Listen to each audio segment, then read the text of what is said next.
সম্মানিত দেশবাসী, আসসালামু আলাইকুম। আমি কর্নেল রিটায়ার্ড তৌহিদ। আমি 2015 সনে সেনাবাহিনী থেকে চাকরি শেষ করে অবসর নিই।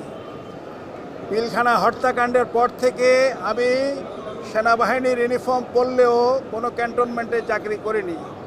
আমার জন্য নির্দেশ ছিল আমি এন্টি আওয়ামী লীগার এবং এন্টি ইন্ডিয়ান, ঢাকা থেকে কমপক্ষে 300 কিলোমিটার দূরে আমাকে রাখতে হবে। এরপর রিটায়ারমেন্টের পরে শ্রদ্ধেয় ম্যাডাম খালেদা জিয়া বিএনপি নেত্রী, তার নিরাপত্তার দায়িত্বে আমার সিনিয়র জেনারেল সাহেবরা আমাকে নিয়োগ করেন। শ্রদ্ধেয় জেনারেল আমাদের আকবর সাহেব এবং শ্রদ্ধেয় জেনারেল ইশতিয়াক সাহেব, ওনারা ম্যাডাম খালেদা জিয়ার ওভারঅল সিকিউরিটিটা দেখাশোনা করেন। তো সেই হিসাবে আমাকে দায়িত্বে নিয়োগ করা হয়। আমি আরেকটু বলে ফার্দার যাচ্ছি। আমার রুট, আমার বাপ দাদার বাড়ি লক্ষ্মীপুর নোয়াখালী। আমার বাবা বীর মুক্তিযোদ্ধা হাফিজুল্লাহ চৌধুরী, তিনি ছিলেন যুদ্ধে আহত একজন মুক্তিযোদ্ধা। তিনি জেড ফোর্সের ইপিআর কোম্পানি কমান্ডার ছিলেন। এরপরে মামলার বিষয়ে ম্যাডামের দায়িত্ব আমি নিলাম।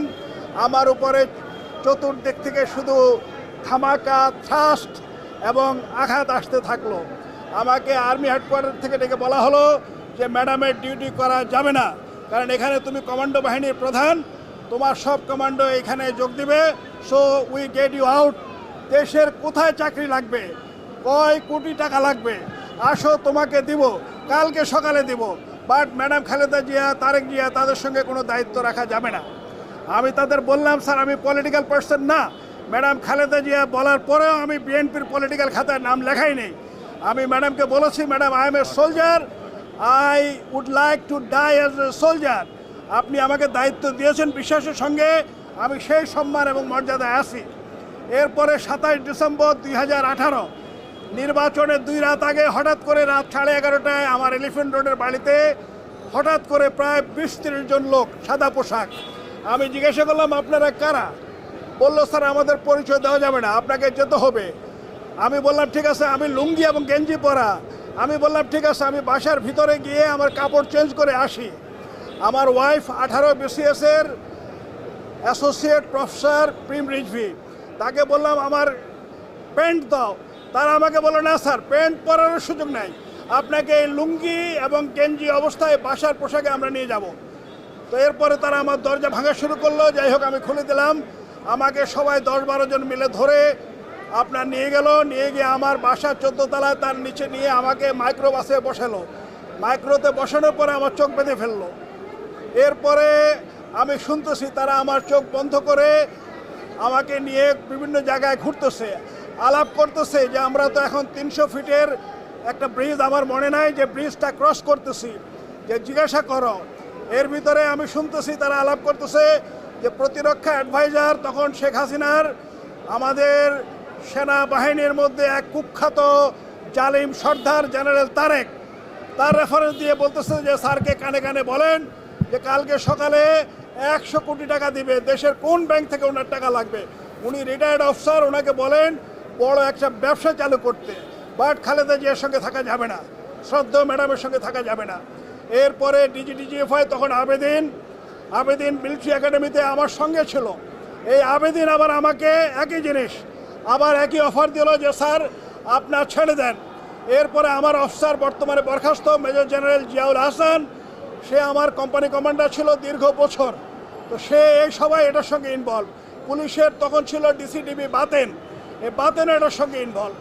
আর জেলখানায় বিশেষ করে আমার ওয়াইফ গেল, বিভিন্ন জায়গায় জিজ্ঞাসাবাদ করলো, কেউ বলছে না যে আমি কোথায়। মানে বলা হলো যে তাকে গুম করা হলো।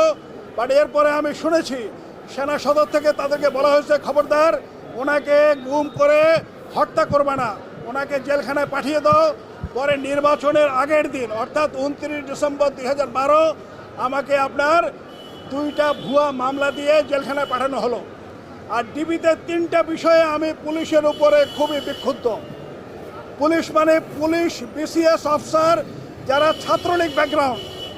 আমি বহু পুলিশ অফিসারের সঙ্গে জীবনে 35 বছর চাকরি করেছি, কাজ করেছি। ওনারা অত্যন্ত সম্মান মর্যাদাবান, and their conduct is very very high and outstanding.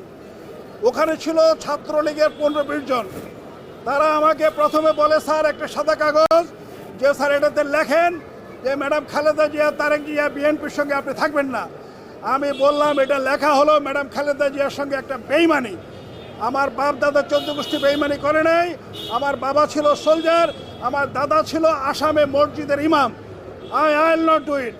পরে ওটা গেল বহু চাপাচাপি, আমি কাগজ কেটে দিলাম। এরপরে নেক্সট কাগজ দিল আরেকটা যে স্যার ম্যাডাম খালেদা জিয়া কোন কোন ব্র্যান্ডের মদ খান সেটা লিখে দেন। I got very horrified.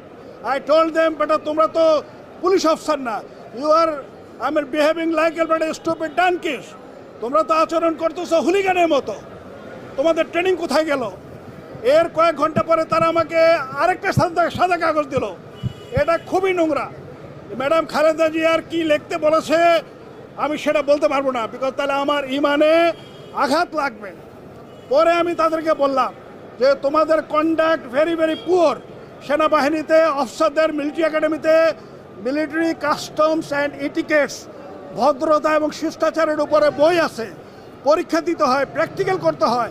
আপনি কিভাবে কমোডে বসবেন সেটাও শেখানো হবে, আপনি একজন ভদ্র মহিলার সঙ্গে কিভাবে আচরণ করবেন সেটাও শেখানো হবে। আমি ওদের বললাম তোমাদের পুলিশ একাডেমির কী অবস্থা?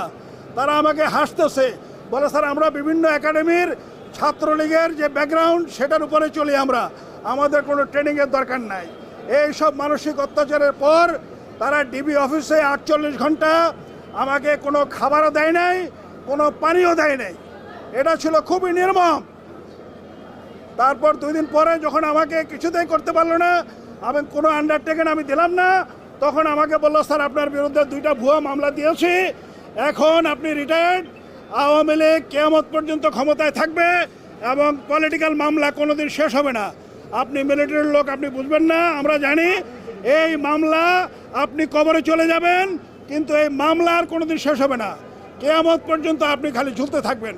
তো শেষ কথা আমি আল্লাহ পাকের শুকর আদায় করতেছি এবং আমাদের সন্তানরা, ছাত্র জনতা হাজারের মতো যারা জীবন দিয়েছে তাদেরকে আমি সম্মান জানাচ্ছি। না হলে আজকের এই পরিস্থিতি এখানে আমরা আশা করতেই পারতাম না।